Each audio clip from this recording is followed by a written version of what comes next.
Hi friends, welcome to my channel. இன்னைக்கு நம்ம பார்க்க போறதும் ஒரு ஸ்கின் ரிலேட்டடான டிப் தான். ஸ்கின்ல ப்ராப்ளம் இருக்கிறவங்க இல்லனா ஸ்கின் ஆரோக்கியமா வெச்சுக்கணும் அப்படி நினைக்கிறவங்க 6 மாசத்துக்கு ஒரு முறை அருவியிலையும் ஆற்றிலையும் கடல் தண்ணியிலையும் குளிக்கணும் அப்படின்னு சொல்லியிருக்காங்க. கடல் தண்ணியில் குளிக்கிறது அப்படின்னு சொல்லிட்டு பார்த்தீங்கன்னா அதில் வந்து உப்பு இயல்பாகவே இருக்கிறதுனால அது ஸ்கின் ரிலேட்டடான ப்ராப்ளம் எல்லாத்தையும் சரி பண்ணும் அப்படிங்கிறதுனால கடல் தண்ணியில் குளிக்க சொல்லியிருக்காங்க. நம்மளுடைய லாஸ்ட் டிப்பில் கூட பார்த்தீங்கன்னா உடம்புல ஊறல் எடுத்தால் வந்து உப்பை உடம்புல தேய்ச்சி குளித்தா சரியாயிடும் அப்படின்னு சொல்லியிருந்தோம்.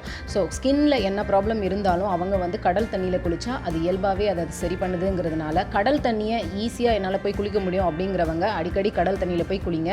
இல்லை என்னால் கடலுக்கெலாம் போக முடியாது அப்படிங்கிறவங்க மாதத்திற்கு 2 முறையோ அல்லது 1 முறையோ இந்த உப்பை வந்து உடம்புல தேய்ச்சி குளிங்க. இந்த டிப் உங்களுக்கு பிடிச்சிருந்ததுன்னா லைக் பண்ணுங்கள், கமெண்ட் பண்ணுங்கள், உங்கள் ஃப்ரெண்ட்ஸ்க்கெலாம் ஷேர் பண்ணுங்கள். கண்டிப்பாக நம்ம சேனலை சப்ஸ்கிரைப் பண்ணுங்கள். தேங்க்யூ.